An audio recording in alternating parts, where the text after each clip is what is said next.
அடேங்கப்பா! இந்த மனுஷனுக்குள்ள இவ்வளோ ஒரு பாசம் இருக்குதா? காலையிலேயே வேலைக்கு ஒசூர் வரைக்கும் போயிட்டு, மதியம் வரும்போது எனக்கு பிடிச்ச பிரியாணி, ரெனிஸ்க்கு பிடிச்ச அன்னாச்சி பழம்னு எல்லாமே சொல்லாமே வாங்கிட்டு வந்தாரு. சொல்ல மறந்துட்டேன் பாருங்க. இந்த காடை முட்டை நம்ம ஃப்ரெண்ட் மல்லிகா இருக்காங்கல்ல, அவங்க வீட்ல காடை வளர்த்துறாங்க. அதனால ரெனிஸ்க்குன்னு ஆசையா ஒரு 20 முட்டை குடுத்து அனுப்பியிருந்தாங்க. இந்த முட்டைய எப்படி செஞ்சு சாப்பிட்றோங்கிறது தான் எங்க ஹைலைட்டு. மாட்டு சாணிய தூக்கிட்டு வராருன்னு பார்க்குறீங்களா? என் வீட்டுக்காரரு சின்ன வயசுல காடு காடா சுற்றி காடை முட்டையை தேடி கண்டுபிடிச்சி இந்த சாணிக்குள்ளே வச்சு சுட்டு சாப்பிடுவாங்க. ஐயே அப்படின்னு நான் சொன்னேன். அடியே கழுதைக்கு தெரியுமா கற்பூர வாசனைன்னு சொல்லி முட்டையை சுட ஆரம்பிச்சிட்டாரு. என்னது முட்டையை சுடுறதான்னு கேட்டால், ஆமாடி போய் அடுப்பு எரிய விடுன்னு என்ன அனுப்பிச்சிட்டாரு.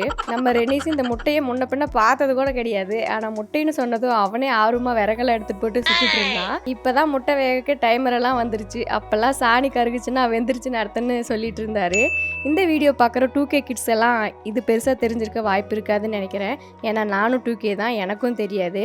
ஆனால் 80s 90ஸ்க்கெல்லாம் ரொம்பவே ஸ்பெஷலான ஃபுட் தான்.